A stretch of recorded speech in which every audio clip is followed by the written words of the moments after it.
Die Rosi und seine Hautzeider haben sie zum Heiran versprochen und ausgemacht, dass dabei noch nichts davon bekannt geben. Er sagt's aber nachher da am Zeitungsschmierer und sie sucht ihm das nach. Der Philipp und seine Spezi picken sich blaue Kontaktlinsen auf die Augen und möchten damit Weiber aufreißen.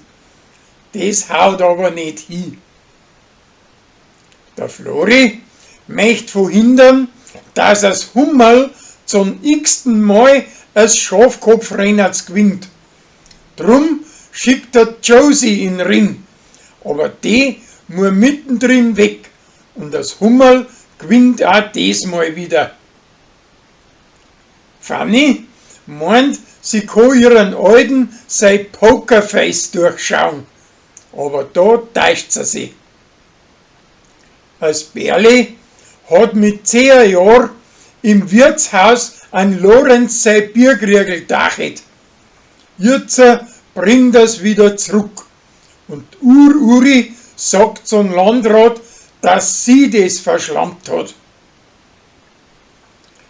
Die Uschi kauft sich einen neuen Karren und sein Alter glaubt, dass von den Schäsentantler ausgeschmiert worden ist und zerreißt den Vertrag. Danach sagt ihm der Mike, dass er so ein gutes Angebot nie wieder kriegt. Kathi lässt sich vor einem Kurstriegler campen, der wo die Kirche scheicht. Der Uschi, seine preußische Tochter, treibt ihm aber das im Kirchstall aus. Als Bummerl sagt ein Zwiefel, dass er sich wieder in sie verschaubt hat und druckt ihm ein großes Bussel auf und sie tut mit. Und danach haut sie ihm ein Watschen runter und verzapft es ihren Alten.